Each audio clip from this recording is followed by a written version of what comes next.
Welcome back. దేశంలోనే తొలి private rocket Vikram ప్రయోగం విజయవంతమైంది. సార్, స్వదేశీ రంగంలో ప్రైవేట్ ఎంట్రీని ఎలా చూడాలి? ప్రైవేట్ ఎంట్రీ ఇన్ స్పేస్ ప్రయోజనాలు ఏంటి సార్?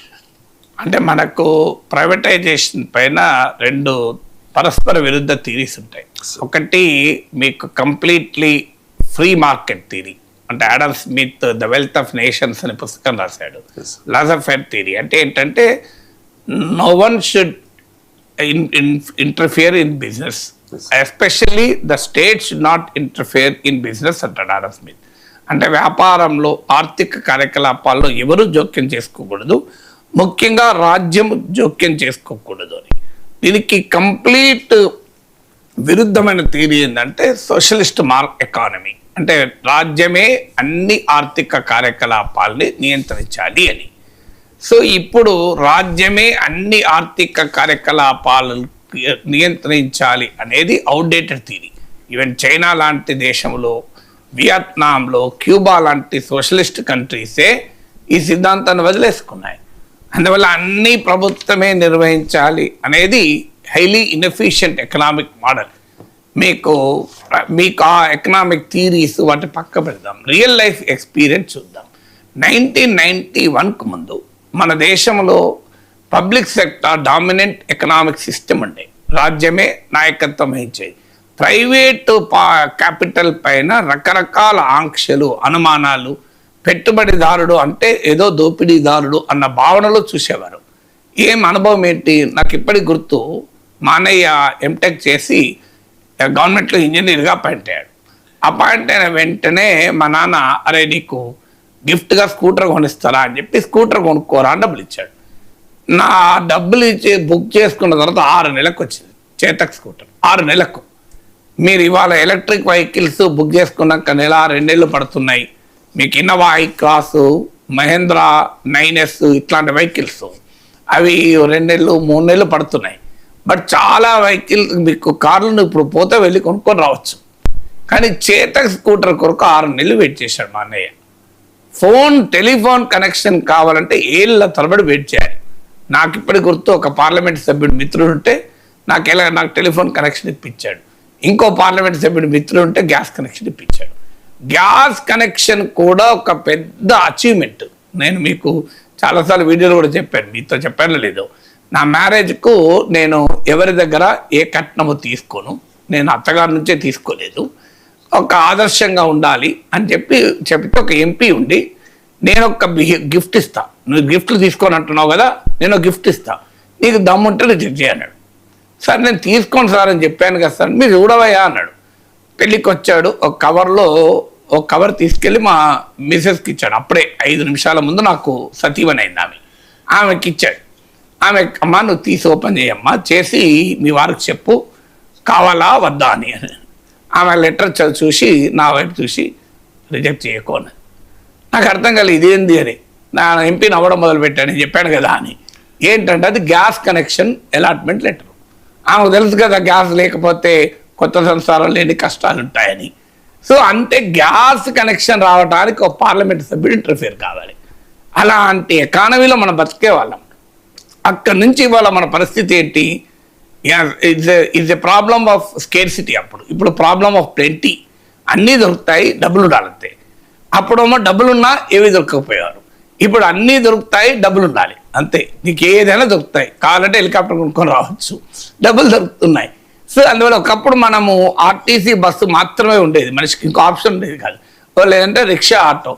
ఇవాళ ఒక సామాన్యుడుల కారులో పోగలుగుతున్నాడు. ఇమాజిన్ చేశారా మీరు ఎప్పుడన్నా? అసలు మేము చిన్నప్పుడు కారు చూసి, మా అంబాసిడర్ కార్ ఎవరన్నా ఉంటే మా నాన్న ఒక చీఫ్ ఇంజనీర్ ఇంట్లో ట్యూషన్ చెప్పేవారు. సింగరేణి కాలేజ్ చీఫ్ ఇంజనీర్ వాళ్ళ ఇంట్లో క్లాసులు చెప్పేవారు వాళ్ళ పిల్లలకు. వాళ్ళ అంబాసిడర్ కారు చూస్తే మాకు ఆనందం వేసేది. వాళ్ళు ఎప్పుడో వస్తారు, వాళ్ళ ఇంటికి పోయేవాళ్ళం. వాళ్ళ కారు చూసి, వాళ్ళ ఇంట్లో ఫ్రిడ్జ్ చూసి, వాళ్ళ ఇంట్లో సోఫాలు చూసి జీవితం ఇంత బాగుంటుందా అనుకునేవాళ్ళం మేము. సో అలాంటిది వాళ్ళ కార్లు ఎన్నున్నాయి రోడ్ల మీద చూడండి. కారు లేకపోయినా మంచిదే. మీకు ఇవాళ పని మనుషులు కూడా, ఇంట్లో పనావిడ కూడా మీకు షేర్ రైడ్ అంటున్నారు. మా కాలనీ ఒకే కమ్యూనిటీలో పనిచేసే వాళ్ళు 3-4 కారు ఎక్కుతున్నారు, వస్తున్నారు. ఎంత? ఈచ్ 40 రూపీస్ 50 రూపీస్ పడుతున్నాయి. 40-50 రూపాయలు హాయిగా కారులో వస్తున్నారు. సామాన్య ప్రజలకు కూడా కారెక్కగలిగారు. ఇదంతా ఎలా సాధ్యమైంది? ప్రభుత్వమే నిర్వహిస్తే సాధ్యమయ్యేదా? ఉబర్లు, ఓలాలు వచ్చాక సాధ్యమైంది. సో ఇవాళ అందువల్ల మనము ఎకానమీలో డైనమిజం రావాలంటే ఒకప్పుడు దూరదర్శన్ ఒక్కటే ఉండేది. సో 5 గంటల 30 నిమిషాలకు బంగాళదుంప సాగులో మెలకువలు, 10 గంటల 30 నిమిషాలకు పలానా మొక్కల సాగులో తీసుకోవలసిన సస్యరక్షణ, సాయంత్రం 8 గంటలకు భార్యాభర్తలు మెగా సీరియల్ అనేవాళ్ళు. అవి చూడలేక జనం చచ్చేవాళ్ళు.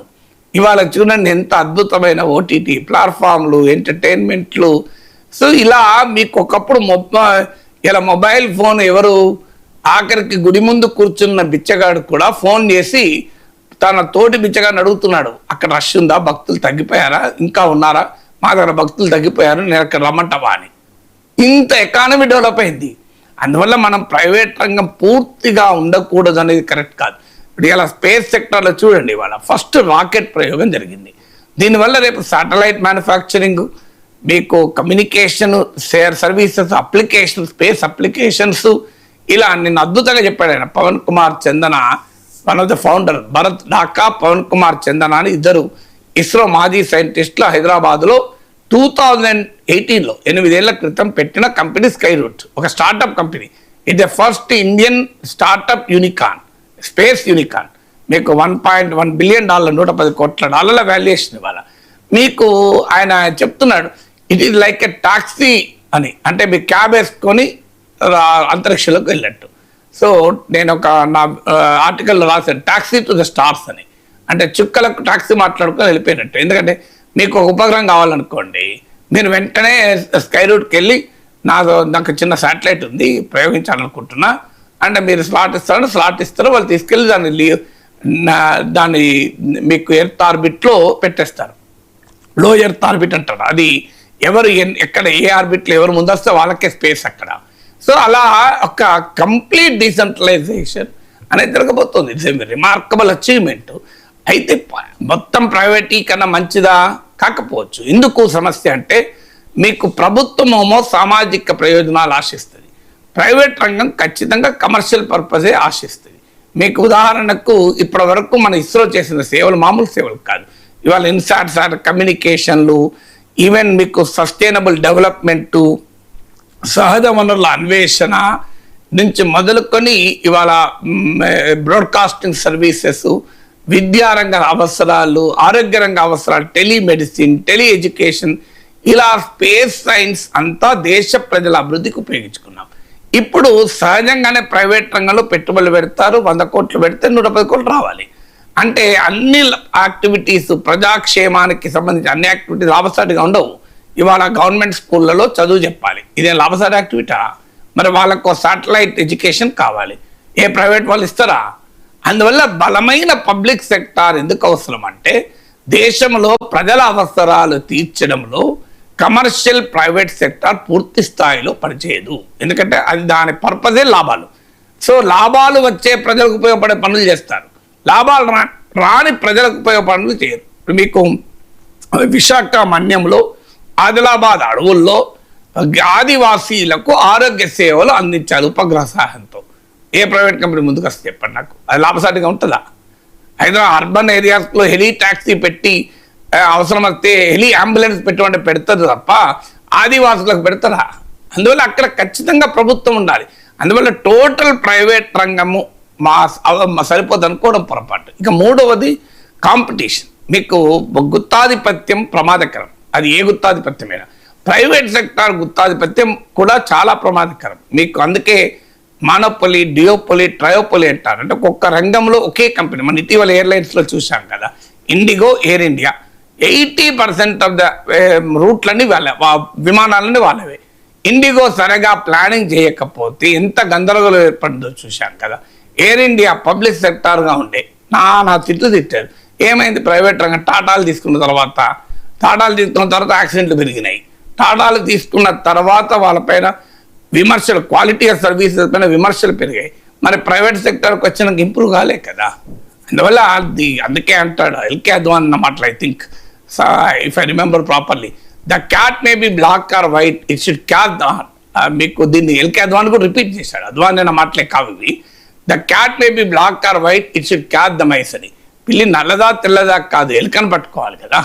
సో ఎలుకను పట్టుకోవడం ముఖ్యం మనకు. అది పబ్లిక్ సెక్టారా ప్రైవేట్ సెక్టారా కాదు, అది పని చేయాలి. అది ఎఫిషియెంట్గా పనిచేస్తే అది మంచిది. అందుకే ఒక కాంపిటేటివ్ ఎకానమీ ఉండాలి. ప్రైవేట్ గుత్తాధిపత్యం కూడా మంచిది కాదు. అదే సమయంలో మీకు ఈ పబ్లిక్ సెక్టార్ మాత్రమే ఉండాలనే థియరీ కూడా అవుట్డేటెడ్. ఇక ఆంధ్రప్రదేశ్లో స్థానిక సంస్థలు ఎన్నికలు త్వరలో జరగబోతూ ఉన్నాయి. సో స్థానిక సంస్థల ఎన్నికల్లో టీడీపీ, జనసేన, బీజేపీల మధ్య సీట్ల సర్దుబాటు అనేది పెద్ద సవాల్గా మారే అవకాశం కనిపిస్తోంది. నాదెండ్ల మనోహర్ చెప్తూ ఉన్నారు, సార్ బలానికి తగ్గట్టుగా మేము ఈసారి స్థానిక ఎన్నికల్లో